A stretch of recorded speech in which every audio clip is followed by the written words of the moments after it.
అందరికీ నమస్కారం. నేను మీ కిరా కార్పేని.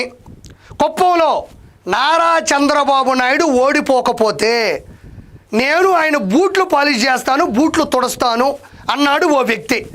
ఈ మాట చెప్పగానే ఇంకా నేను మీకేం ఆప్షన్స్ ఇవ్వాల్సిన అవసరం లేదు. టక్కన గుర్తుకొస్తాడు కొడాలి నాని.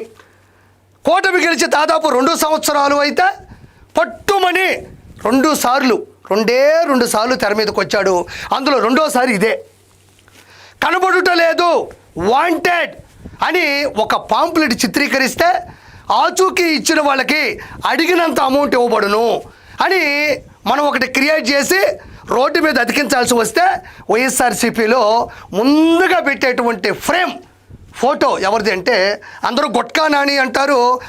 కొంతమంది అయితే వైఎస్ఆర్సీపీ అధఃపాతాళానికి పోవడానికి గల కారణం ఎవరు అంటే గొట్కా నాని అని కూడా అంటారు.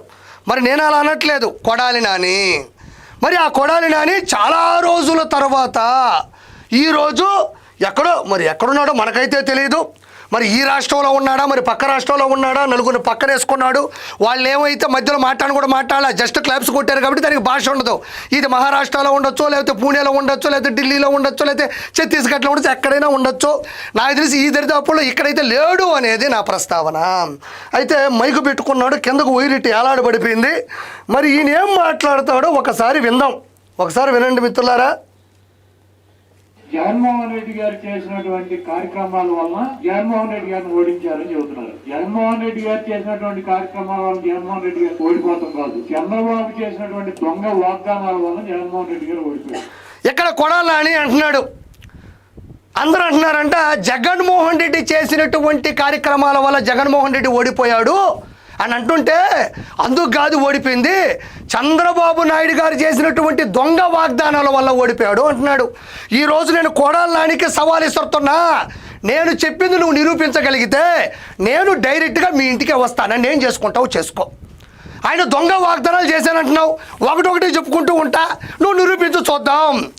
ఆంధ్ర రాష్ట్ర వ్యాప్తంగా 200కు పైగా అన్నా క్యాంటీన్ల ద్వారా కేవలం 5 రూపాయలతోనే పేదవాడి కడుపు నింపుతున్నాడు అని నేను అంటున్నా. లేదు, 5 రూపాయలకు మించి ఎక్కువ అడుగుతున్నారు, అసభ్యంగా ప్రవర్తిస్తున్నారు, ఎక్కువ మాట్లాడితే తోసేస్తున్నారు అని నువ్వు ఒక మధ్య తరగతి మనిషి చేత చెప్పించు, చూపించు, నిరూపించు. నారా చంద్రబాబు నాయుడు గారు దొంగ వాగ్దానం చేశాడని నేనే ఒప్పుకుంటా. మెగా డిఎస్సి ద్వారా 16,347 పోస్టులు భర్తీ చేశాడు అని నేను అంటున్నా. కాదు, అంతకన్నా తక్కువ భర్తీ చేశాడు అని నువ్వు చూపించు లేదా నిరూపించు. నారా చంద్రబాబు నాయుడు గారు దొంగ వాగ్దానం చేశాడని నేను ఒప్పుకుంటా. ఆంధ్రప్రదేశ్ అంచులో ఉండేటువంటి కుప్పంకి హంద్రీనీవా జలాలు తీసుకొచ్చాడు అని నేను అంటున్నా. లేదు, జగన్మోహన్ రెడ్డి మాదిరిగా సెట్టింగు వేసి టైట్ క్లోజ్ షాట్లో కెమెరా పెట్టి వాటర్ ట్యాంకుతో నీళ్లు పోసి దాన్ని నమ్మించాడు అని మీరు నిరూపించండి. మీరు నిరూపిస్తే నారా చంద్రబాబు నాయుడు గారు దొంగ వాగ్దానం చేశాడని నేను ఒప్పుకుంటా. దివ్యాంగ శక్తి ద్వారా దివ్యాంగులని ఆదుకున్నాడు అని నేను అంటున్నా. లేదు, దివ్యాంగులు బస్సు ఎక్కితే డబ్బులు అడుగుతున్నారు అని మీరు చెప్పించినా, చూపించినా, మీరు నిరూపించినా నారా చంద్రబాబు నాయుడు గారు దొంగ వాగ్దానం చేశాడని నేను ఒప్పుకుంటా. మహిళలకి ఆంధ్ర రాష్ట్ర వ్యాప్తంగా ఆర్టీసీ బస్సులో ఉచిత ప్రయాణం కల్పించి వాళ్ళ మనసును గెలిపించుకున్నాడు, వాళ్ళ మనసును గెలిచాడు అని నేను అంటున్నా. లేదు, స్త్రీలు ఆర్టీసీ బస్సుల్లో ఎక్కితే వాళ్ళకి ఖచ్చితంగా డబ్బులు అడుగుతున్నారు, డబ్బులు ఇవ్వకపోతే బయటకు దోసేస్తున్నారు అని నువ్వు నిరూపించవు. నారా చంద్రబాబు నాయుడు గారు దొంగ వాగ్దానం చేశాడని చెప్పి నేను ఒప్పుకుంటా. తల్లికి వందనం ద్వారా తల్లికి బిడ్డకి న్యాయం చేశాడు అని నేను అంటుండా. లేదు, తల్లిని బిడ్డని మోసం చేశాడు అని ఏ తల్లి చేతైనా ఏ బిడ్డ చేతైనా నువ్వు మాట్లాడించవు, నువ్వు చెప్పించవు, నువ్వు నిరూపించవు. నారా చంద్రబాబు నాయుడు గారు దొంగ వాగ్దానం చేశాడని నేను ఒప్పుకుంటా. అన్నదాత సుఖీభవ పథకం ద్వారా రైతులని హక్కున చేర్చుకున్నాడు అని నేను అంటున్నా. లేదు, రైతుల్ని మోసం చేశాడు అని ఏ రైతు చేతైనా నువ్వు చెప్పించు, నువ్వు నిరూపించు. నారా చంద్రబాబు నాయుడు గారు దొంగ వాగ్దానం చేశాడని నేను ఒప్పుకుంటా. మహిళలకి దీపం పథకం ద్వారా ఉచితంగా గ్యాస్ సిలిండర్లు ఇస్తున్నాడు అని నేను చెప్తున్నా. నువ్వు ఇవ్వట్లేదు, వాళ్ళు కట్టెల పొయ్యి మీద వండుకుంటున్నాడని ఒక సర్వసాధారణ మహిళల చేత నువ్వు చెప్పి నిరూపించు. నారా చంద్రబాబు నాయుడు గారు దొంగ వాగ్దానం చేశాడని నేను ఒప్పుకుంటా. ఈరోజు అమరావతి అభివృద్ధి ఆకాశం వైపుకు పరిగెడుతుంది. లేదు, అసలు అమరావతే లేదు, దానికి కట్టడమే లేదు, అది కళాఖండమే కాదు అని అమరావతి రాజధాని సాక్షిగా ఉన్న అక్కడి మనుషుల చేత చెప్పి నువ్వు నిరూపించు. ఎస్, నారా చంద్రబాబు నాయుడు గారు దొంగ వాగ్దానం చేశాడు అని చెప్పి నేను ఒప్పుకుంటా. డైరెక్ట్గా గూగుల్ CEO సుందర్ పిచాయ్ గారే గూగుల్ డేటా సెంటర్ని విశాఖపట్నంలో నేను నెలకొల్పబోతున్నాడు అని ఆయనే చెప్పాడని నేను అంటున్నా. లేదు, సుందర్ పిచాయ్ గారు చెప్పలేదు, దాన్ని ఏఐలో డిజైన్ చేశారు, గ్రాఫిక్స్లో ఆయన ఫోటో పెట్టారు, ఆయనకి డైలాగులు రాసి డబ్బింగ్ చెప్పించారు అని మీరు నిరూపించండి. మీరు నిరూపిస్తే నారా చంద్రబాబు నాయుడు గారు దొంగ వాగ్దానం చేశారని నేను ఒప్పుకుంటా.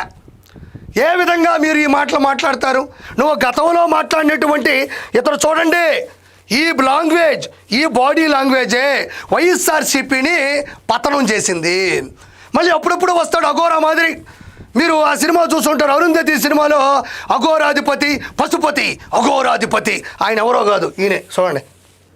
ఈ మనిషే అప్పట్లో మరీ గడ్డం కొంచెం పెంచి మెల్లో అంతా దండలేసుకొని దండయాత్ర చేసేటవాడు. పరిస్థితి బాగాలేదు కదా, ఏడ కూర్చొని ఏడో ఒక మూల ఏదో రాష్ట్రంలో నలుగురు నేర్చుకొని ఏదో రాసుకొని వచ్చేసాడు. ఎస్, నువ్వు నిరూపిస్తే దొంగ వాగ్దానాలు నారా చంద్రబాబు నాయుడు గారు చేశారని నువ్వు నిరూపిస్తే కిరా కార్పి నీ దగ్గరకు వచ్చి నువ్వేం చెప్తే చేస్తాడు. నీ మాదిరిగా నారా చంద్రబాబు నాయుడు గారు ఓడిపోకపోతే ఆయన బూట్లు పాలిష్ చేస్తా అన్నావు. నీ మాదిరిగా నేను మాట తప్పను, నువ్వేం చెప్తే చేస్తా. అయితే మళ్ళీ ఏం మాట్లాడో ఒకసారి చూడండి మిత్రులారా. ఈయన కార్యక్రమాలు చేస్తామని చెప్పి అధికారంలోకి వచ్చాము. మేము రాజశేఖర రెడ్డి గారు కానీ జగన్మోహన్ రెడ్డి గారు ఇవన్నీ చెప్పినటువంటి కార్యక్రమాలే కాదు, చెప్పనటువంటి కార్యక్రమాలు కూడా మేము చేశామని చెప్పి కాలు రెత్తుకుని చెప్పేటువంటి పరిస్థితుల్లో వైఎస్ఆర్ అంటే చెప్పిన కార్యక్రమాలకు మించి మేము అదనపు కార్యక్రమాలు చేశాము అనే ఈ అదనపు కార్యక్రమాల వల్ల, ఈ అదన ప్రసంగి చేష్టాల వల్ల పార్టీ అధఃపాతాళానికి వెళ్ళిందని నేను మరోసారి ప్రజలకు గుర్తు చేస్తున్నా. అన్నారో లేదో ఇంకోసారి చూడండి ఏమంటున్నాడో ఒకసారి చూడండి. చేశామని చెప్పి కాలు రెత్తుకుని చెప్పేటువంటి ఇలా కాళ్ళు ఎగరేయడం వల్ల, తొడలు కొట్టడం వల్ల, మేసాలు మెలియడం వల్ల, బూతులు తిట్టడం వల్ల, గంజాయిని అమ్మడం వల్ల, అమాయకుల్ని చంపడం వల్ల వైఎస్ఆర్సీపీ మరోసారి చెప్తున్నాను కనుమరుగైపోయింది, 5 లేకుండా పోయింది, 5వ లేకుండా పోయింది అని మరోసారి మీకు గుర్తు చేస్తున్నా. ఈరోజు ఈ కాలర్ మాత్రమే ఎత్తాడు. పాత రోజుల్లో నారా చంద్రబాబు నాయుడు గారిని, వాళ్ళ కుటుంబాన్ని, పవన్ కళ్యాణ్ గారిని, పక్క రాష్ట్రంలో ఉండేటువంటి రజనీకాంత్ గారిని కూడా ఎంత దారుణంగా దుర్భాషలు అన్నాడు. మీరు కావాలంటే యూట్యూబ్లో చూడండి, అవసరం లేదు, మీరు ఆల్రెడీ చూశారు కాబట్టే. వీళ్ళకి 5 తీసేసి 11 ఇచ్చి ఈరోజు ప్రతిపక్ష హోదా లేకుండా చేశారు జనాలు. మళ్ళీ ఇక్కడ ఈ కాళ్ళు ఎగరేశారంట. అంటే జగన్మోహన్ రెడ్డి గారు చెప్పిన కార్యక్రమాల కన్నా అదనపు కార్యక్రమాలు చేశామని మేము గర్వంగా చెప్పుకుంటున్నాం అంటున్నారు.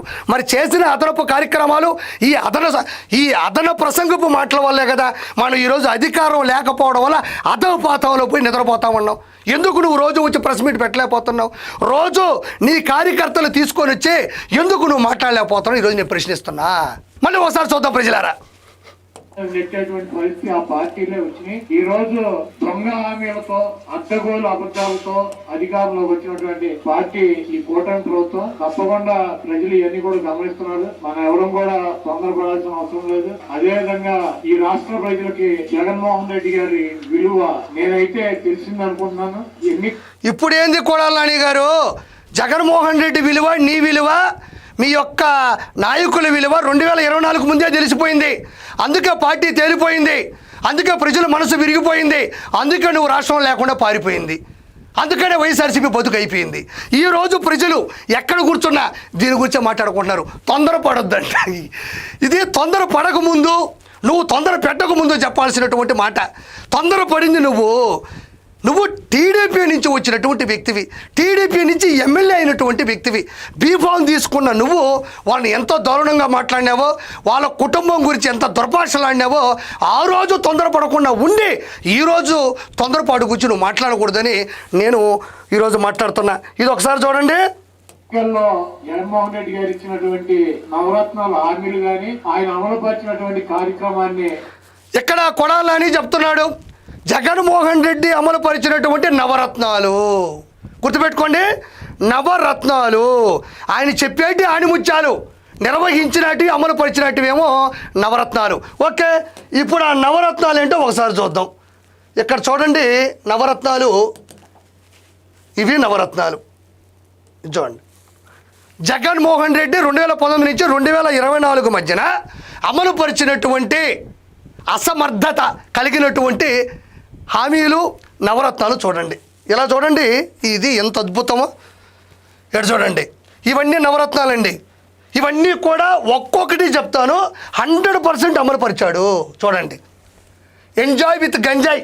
పట్టపగలు మిట్ట మధ్యాహ్నం కళాశాలలో, స్కూళ్ళల్లో, నడి రోడ్డు మీద, బస్ స్టాండ్లు కూడా గంజాయి నమ్మేసి పిల్లల్ని ఎంజాయ్ చేయమని చెప్పేవాడు మన Jaganmohan Reddy. Battle with bottle, కల్తీ మద్యం అమ్మి ఎంతమంది అమాయకుల ప్రాణాలు తీసాడో ప్రత్యేకంగా చెప్పనక్కర్లా. వీధికో స్విమ్మింగ్ పూల్, ఏ రోజు రోడ్డు వేసిన పాపం లేదు.